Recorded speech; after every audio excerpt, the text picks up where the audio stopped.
नमस्कार दोस्तों, मेरा नाम है संजीव वार्ष्णेय और आप देख रहे हैं टेलीकॉम गुरु यूट्यूब चैनल। आज के वीडियो में हम बात करने वाले हैं सीपी प्लस के एनवीआर के फर्मवेयर अपग्रेड के बारे में। तो बेसिकली फर्मवेयर अपग्रेडेशन की ज़रूरत क्यों होती है? क्योंकि जैसे सिक्योरिटीज़ जो होती हैं, जो मल्टी लेवल सिक्योरिटीज़ होती हैं, वो अपग्रेड हो जाती हैं। तो या फिर कभी कोई नया जो है फर्मवेयर आता है, नया कोई अपग्रेडेशन आता है, नया कोई फीचर आता है, तो उसको ऐड करने के लिए जो है नए firmwares company from time to time जो है लॉन्च करती रहती है। तो अभी जैसे सीपी प्लस ने भी जो 2026 में भी फर्मवेयर लॉन्च किए हैं, तो हमारे पास यहाँ पर एक मॉडल आया है जो सीपी प्लस का 8 पोर्ट का एनवीआर है, जिसका कि मॉडल नंबर है CP-UNR-108F1।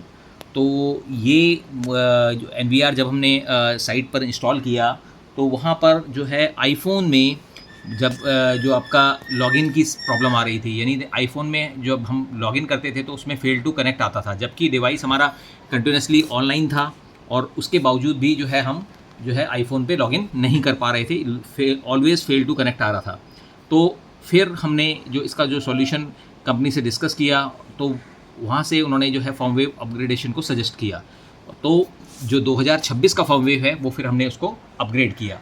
तो पहले उसमें जो फर्मवेयर वर्जन था वो 2025-0808 यानी 8 अगस्त 2025 का फर्मवेयर था। फिर उसको हमने कन्वर्ट करके जो है 2026 में हमने कन्वर्ट किया। उसके बाद इमीडिएटली जो है जो आईफोन पे लॉगिन की समस्या थी, जो फेल टू कनेक्ट वाली जो समस्या थी, वो दूर हो गई।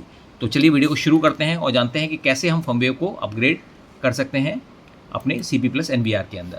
तो यहाँ पर हमने CP प्लस एनवीआर को हमने कनेक्ट किया हुआ है और हम इसको अब पासवर्ड जो भी हमने रखा है उसको डाल के हम लॉगिन कर लेते हैं। तो ये हमने यहाँ पर लॉगिन कर लिया, ओके किया। तो अब यहाँ पर हम जो है मेन मेनू में आ गए हैं और यहाँ से हम जो है मैनेज में जाके इसकी इंफॉर्मेशन में जाएंगे और वहाँ से हम जो है करंट फर्मवेयर को इसको चेक करेंगे। तो यहाँ पर हमारे पास ये ध्यान रखना है, जब भी आपको फर्मवेयर अपग्रेड करना है तो उस बीच में आपको डिवाइस को ऑन या ऑफ़ नहीं करना है, क्योंकि अगर आप ऑन ऑफ करेंगे तो यहाँ पर देखिए इन्फॉर्मेशन में आपको जो है यहाँ पे करंट फर्मवेयर जो है सिस्टम इन्फॉर्मेशन के अंदर शो हो जाएगा। तो जब फर्मवेयर आपको 2025 और 08-0808 अगर आपको मिलता है बिल डेट, तो यहाँ पर बिल डेट आपकी जो होनी चाहिए वो 2026 होनी चाहिए। अगर आप जो है फर्मवेयर मीन्स आप आईफोन्स वगैरह के साथ इसको इंटीग्रेट करना चाहते हैं और उसको ऑनलाइन करना चाहते हैं, तो इसके लिए क्या करना है, आपको सिस्टम मेंटेन में जाना है और मेंटेनेंस के अंदर यहाँ पर ऑप्शन आता है अपग्रेड का। तो यहाँ पर अपग्रेड में जाना है और अपग्रेड में आप ब्राउज़ में क्लिक करेंगे और जहाँ पर भी आपने इसका फर्मवेयर सेव किया है, इस मॉडल का फर्मवेयर वैसे हम आपको जो है डिस्क्रिप्शन बॉक्स में इसका लिंक दे देंगे। अगर आपका मॉडल नंबर यही सेम है तो आप फर्मवेयर जो है डिस्क्रिप्शन बॉक्स में से भी डाउनलोड कर सकते हैं। तो यहाँ पर हमने CP प्लस का फर्मवेयर हमने इस मॉडल का डाउनलोड किया हुआ है, CP+_UNR, ये हमारा फर्मवेयर है। इसको हम ओपन करेंगे और यहाँ पर हम इसको अपग्रेड पे क्लिक कर देंगे। जब आप इसको अपग्रेड पे क्लिक करेंगे तो ये जो है आपको 3 से 4 मिनट का लगभग टाइम ले सकता है कि इसको अपग्रेडेशन में, और अपग्रेडेशन होने के बाद आपका जो डिवाइस है वो रीबूट होगा और रीबूट होने के बाद आप जो है फिर जब दोबारा लॉगिन करेंगे तो आप जो है करंट फर्मवेयर यानी नए फर्मवेयर के साथ इसको लॉगिन कर पाएंगे। तो इसमें जो है आपको 3 से 4 मिनट का टाइम लग सकता है। दूसरा चीज़ जो विशेष आपको ख्याल रखना है वो ये कि इस समय आपका जो है पावर ऑफ, ना आपके PC का कंप्यूटर का पावर ऑफ होना चाहिए, ना ही जो है आपके जो डिवाइस यानी आपके जो है DVR या NVR जिसका भी आप फर्मवेयर अपग्रेड कर रहे हैं तो वो होना चाहिए। तो अगर आपको समस्या आ रही है फेल टू कनेक्ट, यानी आईफोन वगैरह या किसी डिवाइस से मोबाइल से फेल टू कनेक्ट आ रहा है, जबकि आपने सारी सेटिंग्स सही किया है, आपने इंस्टा ऑन भी किया है और वहाँ पर आपको ऑनलाइन डिवाइस भी दिखा रहा है, और फिर भी अगर वो फर्मवेयर आपका जो है मीन्स मोबाइल पे कनेक्ट नहीं हो रहा है, तो उस केस में आप जो है फर्मवेयर को अपग्रेड ज़रूर करें, जिससे कि जो है आपको कनेक्टिविटी में कोई प्रॉब्लम नहीं आएगी। तो अभी देखिए हमारा डिवाइस जो है रीबूटिंग मैसेज आ रहा है, तो अभी डिवाइस रीबूट हो रहा है और रीबूट होने के बाद अपने आप डिवाइस रीस्टार्ट होगा। हम इसको पिंग करके भी देखेंगे कि भी पिंग करके कि हमारा डिवाइस जो है अभी इसमें पिंग हुआ है या नहीं हुआ है। तो ये हमारा डिवाइस अभी यहाँ पर दिखा रहा है, ये देखिए अब एक अपने आप ऑटोमेटिकली डिस्कनेक्ट हो गया है, तो दैट मीन्स कि वो रीस्टार्ट हो रहा है।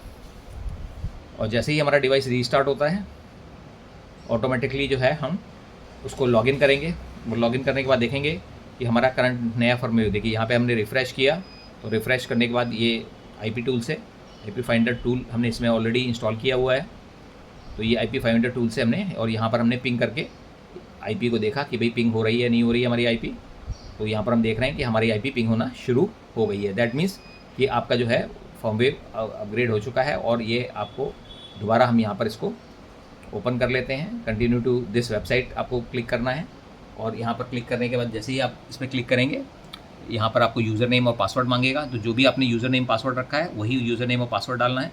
ये आपको ध्यान रखना है कि जब समय फर्मवेयर अपग्रेड हो जाएगा तो उसके बाद जो आपकी प्रोग्रामिंग बैकअप है वही सेम बैकअप ऑटोमेटिकली इसमें ट्रांसफ़र हो जाएगा।